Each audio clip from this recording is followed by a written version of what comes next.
On New Year's Eve, under a sky full of fireworks, Olivia and Daniel exchanged vows at an old chapel, nestled in the hills. It was the perfect night, a fresh start, a new beginning. Their love had blossomed in this town, and the chapel, with its Gothic arches and haunting charm, seemed like the perfect setting for a fairy tale wedding. But the legend of the ghost bride that haunted the chapel was something they thought was just superstition, something that belonged to the past. As the clock struck midnight, marking their union, they kissed under the chandeliers. But as the bells rang, a cold wind swept through the chapel.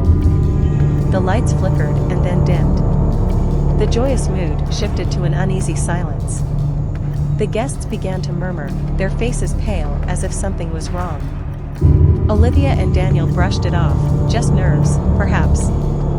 That is, until they returned to their honeymoon suite. There, on the edge of their bed, was a faded photograph of a bride in an old-fashioned gown, her face obscured by a veil. Beneath the picture, written in a hurried scrawl, were the words, "You will never leave."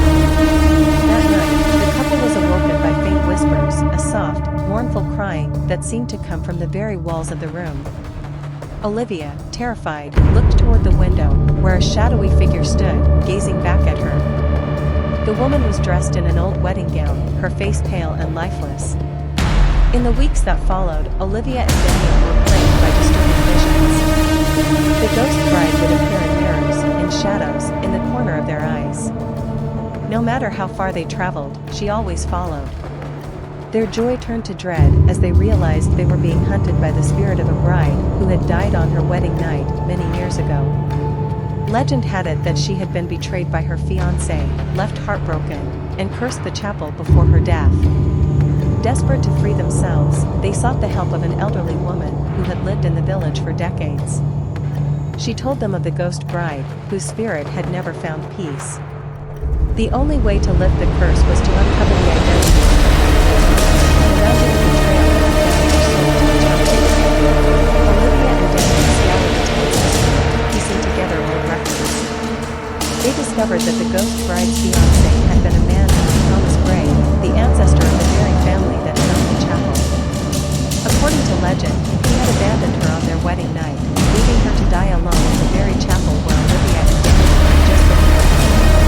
As they delved deeper, they uncovered a horrifying truth.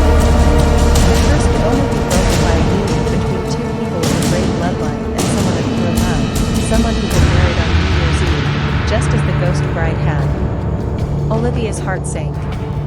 She realized that they were the ones destined to break the curse. But to do so, they would have to give up their marriage. On New Year's Eve, exactly 1 year after their wedding, Olivia and Daniel returned to the chapel, where the ghost bride awaited. With the ringing of the midnight bells, they performed the ritual to release her spirit. As they finished the final chant, the ghost bride appeared before them, this time not in anger, but in sorrow. With one final tear, she smiled and disappeared, her spirit free at last. The curse was broken. The chapel, once filled with a cold darkness, seemed to warm with light, and Olivia and Daniel were finally free to begin their life together. But as they walked away, hand in hand, the faint sound of wedding bells echoed in the distance, and Olivia couldn't help but wonder. Would the curse ever truly end?